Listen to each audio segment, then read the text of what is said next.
मैं मुश्ताक अहमद आप सभी का स्वागत करता हूं। आप सभी को मेरा आदाब और नमस्कार। आज हम बात करेंगे दाग दहलवी के बारे में। आपको पता होगा कि उर्दू जो ज़बान है वो बहुत सारे शायरों ने उर्दू ज़बान में अपना कंट्रीब्यूशन दिया।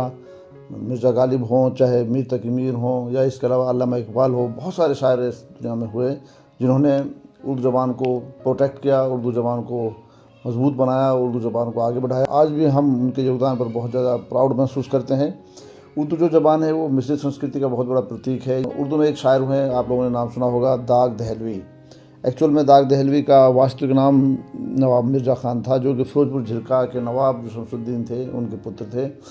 दिल्ली के कमांडर जो थे विलियम फ्रेजर, वो फ़िरोज़पुर झिरका यानी मेवात के इलाके में बहुत ज़्यादा वो उनका आतंक था और एक तरीके से वो जनता को परेशान करते थे। कुछ लोग ये भी मानते हैं कि नवाब शमसुद्दीन और उसके भाइयों के बीच में संपत्ति को लेकर, बंटवारे को लेकर एक विवाद था, जिसमें विलियम फ्रेजर जो है वो एक तरफ़ा अपना कार्य कर रहे थे। इससे नवाब शमसुद्दीन और विलियम फ्रेजर के बीच में अच्छे संबंध नहीं थे। नवाब शमसुद्दीन ने उनकी हत्या की साजिश रची और 1835 ईस्वी में ही शमसुद्दीन को भी ब्रिटिश सरकार ने अरेस्ट किया और उनको जो है दिल्ली में कश्मीरी गेट पर फांसी दी गई।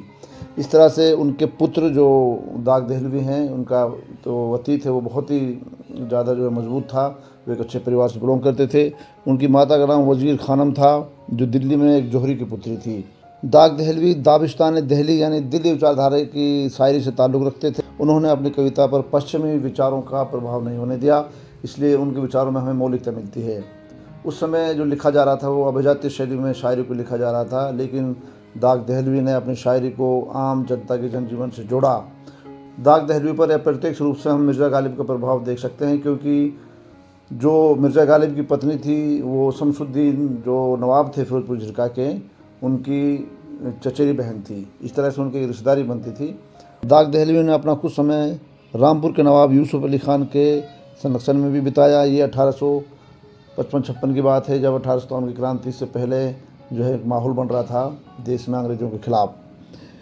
दाग दहलवी ने कुछ अपना समय जो है हैदराबाद में भी बिताया। उर्दू भाषा पर उनका एक दोहा बड़ा फेमस है, जो इस तरह है: उर्दू है जिसका नाम हम ही जानते हैं दाग, हिंदुस्तान में धूम हमारी ज़बान की है। 74 वर्ष की आयु में 1905 में हैदराबाद में ही उनकी मृत्यु हुई। और दाग दहलवी जो एक नाम है वो आज भी हमारे इतिहास में, हमारे साहित्य में, उर्दू ज़बान में बहुत फेमस है। उनको आज भी हम बहुत ज़्यादा शिद्दत के साथ याद करते हैं।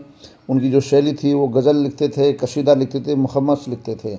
इसके अतिरिक्त प्रेम और मानवीय रिश्तों पर आधारित उनकी शायरी थी, जिसमें जो है जितना भी गहराई में आप जाएंगे आपको गहराई में गहराई मिलती जाएगी और आपका मन जो है वो प्रफुल्लित होता रहेगा। वैसे तो उनकी बहुत सारी रचनाएं हैं, लेकिन 2-3 का नाम मैं ज़रूर आपके सामने प्रस्तुत करना चाहूँगा। एक गुलजार दाग है, दूसरा दीवान दाग है, तीसरा मसनवी फरियाद दाग है। इसके अतिरिक्त उन्होंने बहुत कुछ लिखा और उनके लेखन को समझा जाए तो पता चलेगा कि किस तरह से जो शायरी होती है वो समाज का आईना होती है और उससे हम पूरे समाज को समझ सकते हैं, प्रदर्शित कर सकते हैं। तो इसलिए उर्दू साहित्य में दाग दहलवी का नाम बहुत ही जो है अच्छे शायरों में उसको गिना जाता है। उनकी शायरी को आज भी सराहा जाता है। धन्यवाद।